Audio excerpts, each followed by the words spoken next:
Hey, so today I'm here with Ryan Forrest, who is the Chief Fungi at Fungi Marketing, and he's also a partner at Silvertone Analytics. Mm-hmm. So how are you doing today, man? Good. Yeah? Showered and shaved. I was doing the no shave Movember thing, but Ooh. my face is getting so scratchy and bad I couldn't handle it. So I'm bare skin this morning. Good. Well, we're all better for it. Ouch. No, it's true though. I hate it. So I guess the first question we're going to start with is, how did you get into marketing? Sure. Well, when I was going through college, I actually jumped back and forth to a lot of different degrees. I started with engineering, and then I kind of missed out there.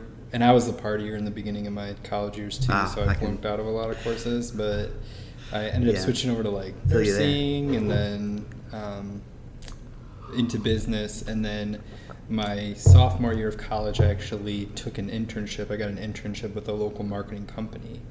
And so and that company was called Brand Labs. And originally was like a digital intern. So I was doing SEO when SEO was a brand new phrase. I remember in my interview, my boss asked me if I knew what SEO was. And Did you? I was like, no, I didn't. No. Huh. I didn't at the time.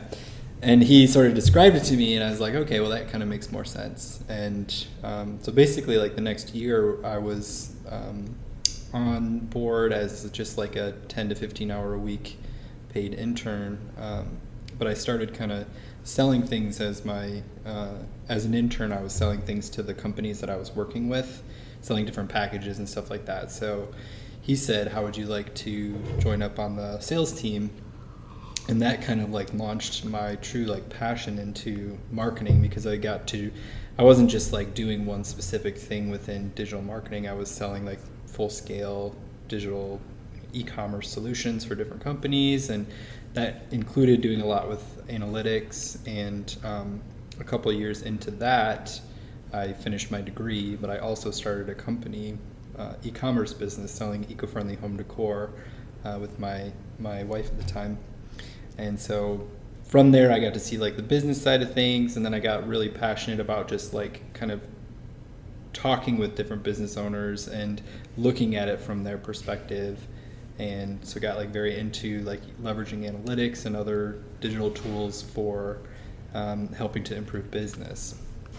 And that was kind of start of the career. And so in the last... So you kind of got to cut your teeth. Because you said Brand Labs was kind of a Porsche, they were doing amazing stuff. Probably right? Still are. I don't talk to them much, but yeah, we were the cowboys in the industry. If we went to a conference, because we were doing all sorts of custom dev work and really cool stuff, working with high profile clients on a platform called Illusion, which at the time was bigger than Shopify, and then Shopify kind of came along, and that's now kind of one of the bigger solutions. But yeah, we'd go to these conferences, and all the payment processor guys, clients, stuff like that, we'd go out for real nice dinners and party and have a good time. And yeah, it was fun. But yeah, and they still are. I think I don't work with them much anymore. I don't talk to them much anymore. But really hired the most talented people I think I've ever worked with. Well, that's an awesome start to a career, Yeah. Well, and I think too, to be honest, unfortunately for them, but fortunately for everybody else, you get into a company like that, and they bring you up and they train you, and you leave. And then you leave. Yeah, it's like going to work for Google for a few years, right? And and then you go off and you make 6-figure salary or whatever. It was kind of the same kind of deal. So I mean, I was there for I think a little over 5 years before I ended up moving down. So it's here almost to like an work for another apprenticeship, company. Getting to work with the big shots, the people that are awesome. It felt like that very much. And then after that, did you go directly from there to Trone here in Greensboro or High Point? So there was actually a 6-month period. I went and worked for another company in between there, and then I went back and worked for Brand Labs for I think another year, and then I moved to Greensboro and I worked for Beam, which was then acquired by Trone Advertising. But Beam was a pretty much an exclusively digital-based company. Still probably known in the triad. It was originally Beyond Email was the name of the company, and then it turned to Beam Interactive, and then Trom, Beam, a Trom brand energy company or something like that. Cool. So, and I was like the digital team lead. So I actually went from being kind of more of like this e-commerce consultant slash salesperson at Brand Labs to actually being like the head of, well, not the head of, but one of the heads of the digital teams down here. And I was still helping the salespeople, but for the most part, I was actually managing marketing programs. Whereas back in up in Michigan at Brand Labs, I was just like a account rep, essentially. Yeah. Cool. So, I mean, it sounds like you've learned kind of the industry, the inside and out, you know? Yeah, all the blessings and the curses that are available. It's interesting. And then I guess that kind of brings us to the next question, which is, what do you do at Fungi? Because I know after Trone, then you kind of went out on your own, right? Yeah. So I was, after, I think I was with Trone officially for about a year. And then decided actually that I wanted to travel. And I'd already built up some freelance work doing kind of design and development work on the side and some like marketing consulting stuff. So I had a little base of business. And my main goal when I left Trone was I didn't want to build another like traditional agency. I didn't want to build somebody that was going to come in and sell you everything under the sun. I very much wanted to build more like efficient marketing programs. And so what that kind of meant was looking at what are the biggest inefficiencies or the biggest opportunities for the companies that I'm working with. And so for more developed companies, that's things like lead nurturing. You know, they already have a brand presence. They're already getting plenty of traffic to their website, plenty of people in their customer database, but they weren't leveraging that. They weren't maximizing that result. You know, like they weren't happy with their conversion. Yeah, they weren't happy with their conversion performance. I mean, you know, kind of industry standard is less than 5% of the people that are exposed to your brand actually become customers. And so we would build these funnels, these ways to capture and re-engage leads so that instead of getting 5% of the people that were exposed to your brand, you might get 10%. I mean, that doubles sales. Yeah. So we're very focused on that, and the customer engagement programs where, you know, your existing customers are 50% more likely to buy from you again, if that's your business model where you're selling repeat customers, as like versus like somebody who's never been exposed to you before. So we kind of build those programs out. And then like on the flip side, if you're like kind of a younger company or a newer company, then you probably need leads. So we build like just kind of more targeted, like local focused advertising programs or something along those lines. Mm-hmm. So just looking at it's really efficiency marketing, but I mean, what we kind of put out there is that we offer remarketing, which are the ads that stalk you around the web. Yeah. And then we do a lot with like email automation, automating different communications to help kind of improve the sales process. And then we do analytics. Marketing analytics. Yeah, cool. Yeah. So that's kind of where I plug in as the data guy. Yeah. So the third question that we're going to talk about is, how does Ryan use data to drive his marketing strategy? Absolutely. So I think with like any marketing campaign, there's a level of testing and measurement that goes on, and you know, some companies that is they pay a lot more attention to those details than others, you know, versus just saying like yes or no, this was good or bad, this was, you know, a successful campaign or an unsuccessful campaign. You know, we're looking deeper and seeing into like what kinds of like headlines were helpful, what kinds of actions on the website were helpful, what kinds of, you know, email subject lines, or, you know, different like kind of very detailed data. And especially when you're working with a larger organization, you might have hundreds of thousands of data points that you can work with, and hundreds of thousands of data points, you can find some pretty useful nuggets. You can find outliers. I think the word that I've heard you use volley around quite a bit is actionable. Yeah. So you find some actionable insights. You know, like people in California are buying, you know, the bronze finish. Right. So let's get that message in front of that. subset. And then when we get that message in front of that subset using analytics and gathering that data, we can even find out kind of different behavioral things within that subset. So we can really drill down. And so I would say, like, just kind of a general answer to your question is to be more efficient with marketing, to test and measure and make that $1 spent for every, customer you acquire, go that much further, or thousands of dollars or whatever it is. But yeah, I mean, and different data structures that we use would be like Google Analytics, AdWords Analytics, Facebook Analytics. We leverage Tableau to look at customer data through you. Obviously, all the things I'm talking about. So we've one of the things that we've collaborated on is we have created a Tableau dashboard that connects directly into Google Analytics API. So then we can start to see time series. Are these products? Does it look like they're selling all during the wintertime and during the summertime it slumps off? So you're not gonna, if that's the case, then you're not gonna get a huge return on investing on a marketing campaign for those in the wintertime. Because people aren't buying in the wintertime. I mean, there may be some brand awareness during the off season, but even that's kind of arguable whether you want to do that or not. Yeah, and one client, we looked at her stats and noticed like different pockets of like Southeast Florida, like geographic and demographic information.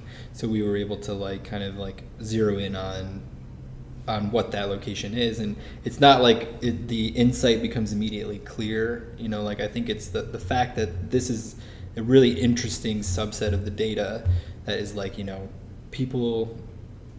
These people are buying a lot of her products in this particular region. Why is that? Because it's not like our advertising is geared towards that region or our marketing. It's just it's not just coincidence what's going on here.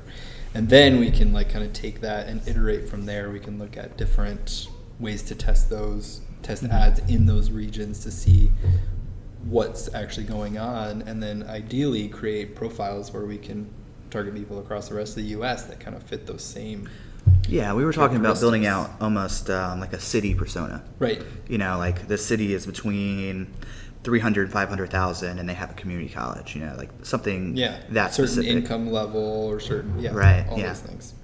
And then another thing that we've talked about in the past is building out like a data discovery before we even bring a client in. Yep. So then we can. This is getting kind of away from marketing analytics into sales analytics, but I'd say the two are very closely related. So all aspects. Yeah. So once you can start understanding how build some analytics around your sales trends, then that can help inform your marketing campaigns. Immediately. Seems if 90% of your customers are women between the age of 25 and 45, we know where those people hang out online, and so we can get way more targeted, expel the 50% of the budget or leverage more of the budget to target those specific individuals. Right, build out some buyer personas. Yeah. Yeah. And that's something that we're... Data-driven buyer personas. Yeah, that's something we're working on right now. And that's... it's interesting that we're now starting to get into survey analytics. Mm-hmm. And not only it's like, okay, this person's buying, but then they responded to the survey. So then you can kind of get into the psychographics of, okay, yes, it's a woman in the Midwest, but what are her values? Is she buying on price? Is she buying on value? Right. Or, say your company has an environmental initiative, maybe get that message up in front of her because she cares about that. Right. So I want a green company. And then if she's making a decision between two companies and she sees that one is, green friendly, or they care about the environment, or they're, donating to a charity, she's going to go with them because she identifies with them. Right. Or even maybe different product subsets are more... different users are drawn to different product subsets. Unless you just selling one single product with no variations, you may have, middle-aged men are more interested in this product offering, and young women are more interested in this product offering. There's two different products that you sell, but then you can gear your marketing and your branding around those individuals. You know what it's making me think of? Elliot from Fifth Letter when I met with him 6 months ago, he was talking about Subaru. and how like I think when they first launched Subaru, they were expecting like rugged men, but it like really resonated with female lesbians, and it's just like I think he was talking about a case study, and it's like they totally pivoted. Like they had this preconception that it's 4-wheel drive and it's that type of, I don't know what kind of model. It's not a sedan. It's like a kind of an SUV type. 4x4. Yeah. So we're going to target kind of crunchy men that are out in the mountains, but they were totally wrong about it. Yeah. Fortunately, they had their marketing or their sales team was smart enough to pivot, because that could have been the end of their. But think if they weren't looking at that data. And think about how many companies don't look at that data. Right. They're just like throwing bad marketing money after the wrong demographic or the wrong behavioral metrics and things, just like going on the boss's gut as opposed to like right. That's what such the an antiquated actually saying, Such an antiquated way of thinking about business. Yeah. And I think part of that too is because as technology is growing, the industries are changing at a more rapid pace. Yeah. To where like and you're in like the 50s, I think the buyer behavior was so much more stable than it is now, and almost dictated by the advertisers. Yeah. Like the Mad Men era, it was all about pizzazz Right. and razzle dazzle, and now it's really like, why should I buy from you? Yeah, I think you have now to give them a real compelling reason to do it. Yeah, it used to be let's put out an image and then people will buy it. Now it's like we need to do our best to listen to our customers, and I think that's where survey analytics comes in, because I think people are willing, they want to give you their opinion. So if we can capture that, oftentimes you don't even have to ask for their opinion. Right? They will tell you what they're thinking. It's terrible. So that kind of gets into what we're doing at Silvertone with competitive intelligence, like looking at feedback ratings and then also the actual feedback itself. Yeah. But then we can do some sentiment analysis around what are people actually saying about our product. Yep. I think it's good just to look at both good and bad, because when it's good, it's like, okay, let's take, they like the chrome finish. Let's take that and put that front and center of our marketing campaign. But it's like, what, these screws are cheap and they keep stripping. It's like, okay, well, let's take that back to our supply chain team and like let's get that sorted, because it's going to affect all our sales and all our marketing. Yeah, so just like, so you're talking about looking outside of the kind of business silos that already operate. So Right, yeah. Like supply chain, marketing, sales, and competitive intelligence is like your core business offerings. And a lot of times, the director of one is not talking to the director of the other. No, I think they're in competition with each other a lot of times, which for is like funding. ridiculous within your own organization. But I think opening up communication, and especially like on such a neutral ground, because data has no like preference. Yeah. Data is data. As long as you're gathering it correctly, data is gonna tell you what's going on, and it's gonna show you where you're inefficient. So the fourth question we're going to talk about is impact analysis for nonprofits, which is something that we're collaborating on. And I guess let's just get back to the genesis story. So how did we first get into nonprofit impact analysis? Yeah, so there's a local organization called Prevention Strategies that initially they came to me actually because they were looking to do like web design and a few other things, kind of like spice up their website and marketing efforts. But that kind of morphed into another conversation that was around their, I'm blanking on the name of it now, the initiative. Oh, the Inside Out Initiative. Inside Out Initiative, sorry. And I mean, you kind of like spearheaded that project. I didn't like do a ton there, but the idea of for Prevention Strategies and a lot of these other nonprofits is that they're trying to illustrate how their programs, in this case they have like educational programs for like sports-based organizations like NCAA, where the kids go through these courses and they kind of learn about like win at all costs. Win at all costs. So they not only do they survey the different coaches and athletic directors and other individuals at the organization, but they're doing that after they've already kind of gone through to see if the courses and the educational materials and things that they've implemented that these students have been taking have had some kind of better outcome. So they're doing longitudinal research where they're like taking these surveys at different points to see how the attitudes are shifting. Change. And in particular, then, like, you know, they're doing these surveys to essentially prove that what they've created, which was all research based in the beginning. You know, they did a lot of research to develop these programs, but they're trying to kind of prove that it's working now, that it's actually having an impact on those local organizations. And so prevention strategies kind of brought us in to do just that for a couple of their different, I think it was Dallas Cowboys and what is the other one? Colorado. Oh, the Denver Broncos. Denver Broncos, yeah. Yeah.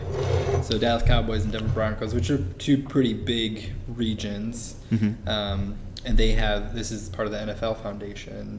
So it's looking at, I think, high schools and colleges. Is that correct? Yeah, I believe that's correct. Okay. But yeah, the whole concept, and it's interesting to me because it's not really like what we were providing was not initially at the outset like a marketing solution, right? I didn't like think of it as that. It was kind of more like a proof of concept. We're going to go around. It's really more of a sales tool. That's what I saw it as. But it's absolutely a marketing tool. I mean, it shows. It's a dashboard that, and John David will link to it, I'm sure, somewhere in the comments. But the dashboard just kind of illustrates, based on a few different questions and a few different survey points, the different geographies, how their impressions of this program had changed, or how the program itself, the responses had changed over the course of time. And you could probably explain this better than I can. But looking at a grander scale, like nonprofit organizations in general, a lot of times they need to prove what they're doing, the impact that they're having in their community, whether it's local or national, or based on different demographics, behaviors, so that they can secure more funding. Right. You know, if you can't show that what you originally said you were going to do is having an impact on the community, then you're not going to be able to get funding. So it's absolutely can be used as a marketing tool. Yeah.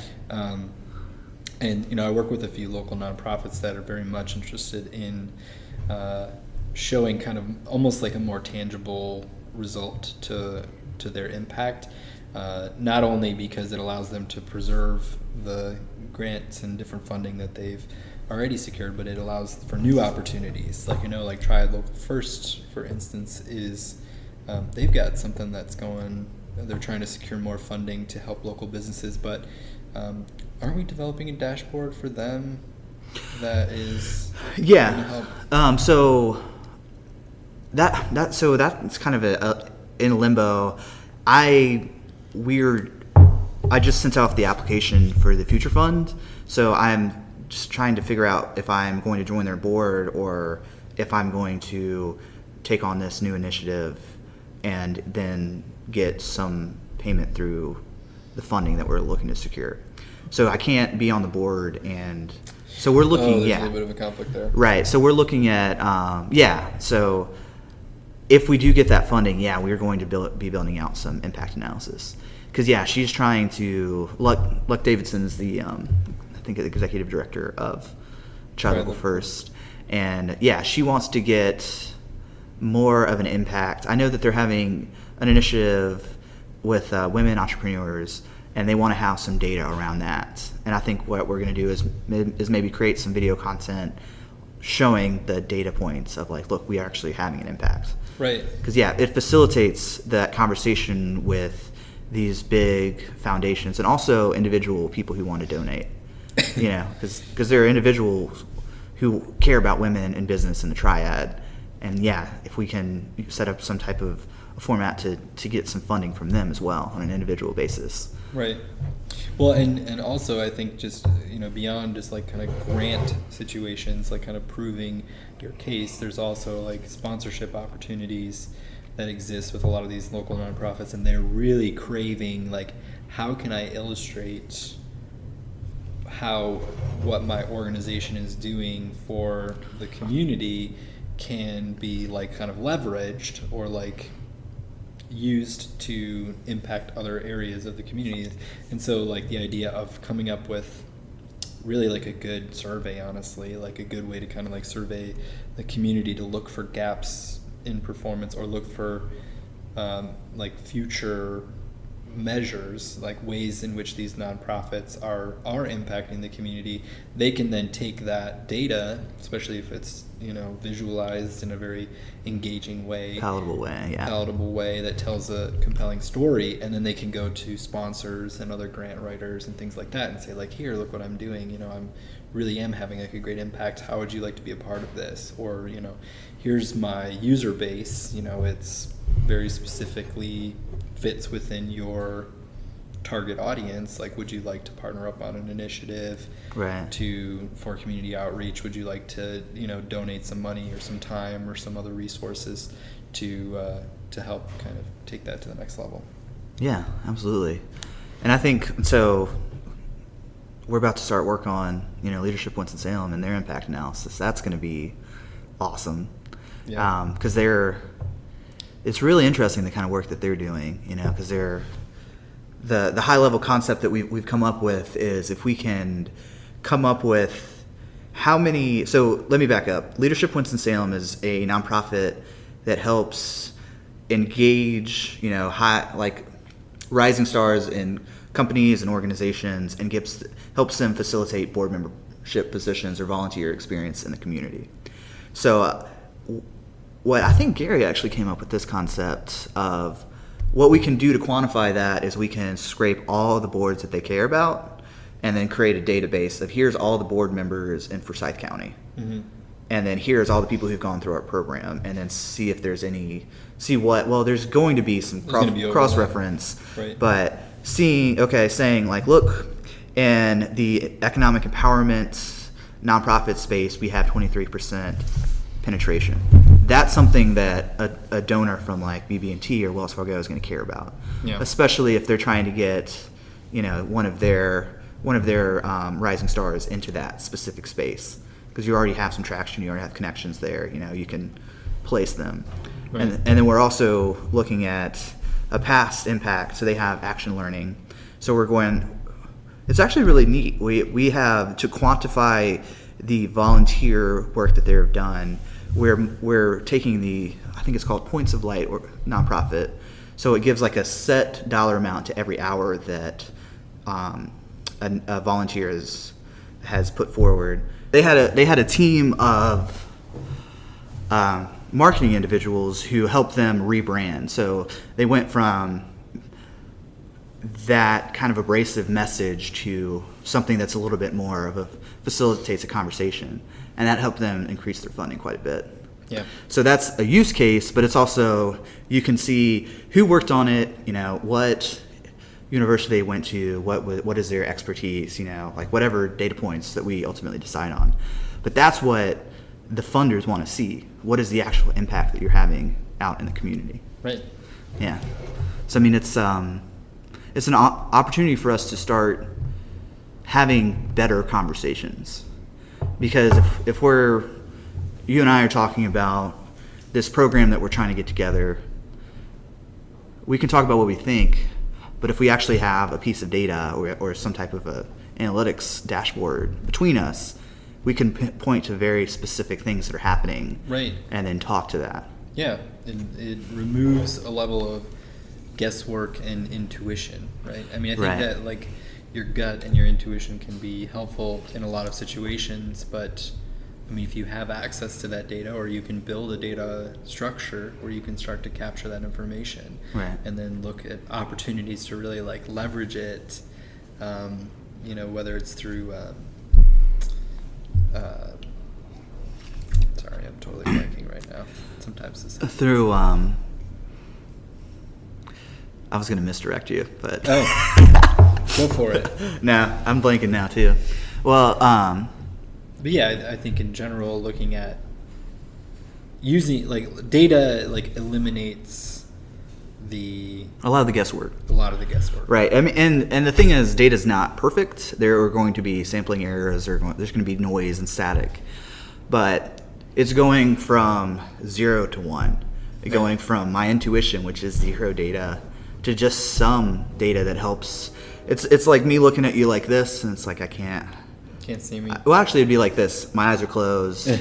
Now I can see you with some fuzzy. But then you get more of a sophisticated model, and then it's like now my glasses are on, and I can see a much higher resolution. Yeah, I mean, part of the issue with data collection is that it is the observer or the technician, the person that's planning that data collection has a observer bias too, right? Right. Like the way that they structure the data and capture it might be kind of more suited to their specific needs, and then you might be missing out on a completely different area. But I think that if you take large enough sample sizes and you look at it for a long enough period of time to make it more statistically significant, you're going to glean some insights, some interesting insights into what's happening that are not necessarily like emotionally driven Right. or intuition driven.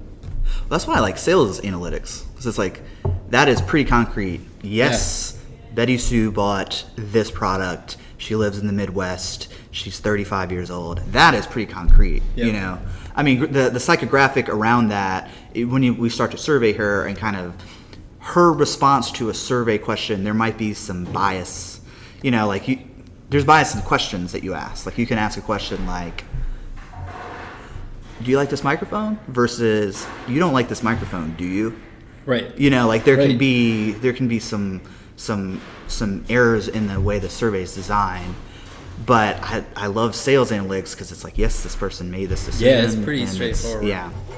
I mean, there's a lot of questions that sales analytics can produce. Right. Like, why are people in Tacoma, Washington buying all my products when I'm on the East Coast? You know, like something like that. Like, what is the unique characteristic there? But then you can take that result and say, okay, how are we going to test this? How are we going to collect Right. data around this to figure out what's really going on? Yeah. So that's cool. Yeah. Well, I appreciate your time, man. Yeah, man. Thanks for having me out.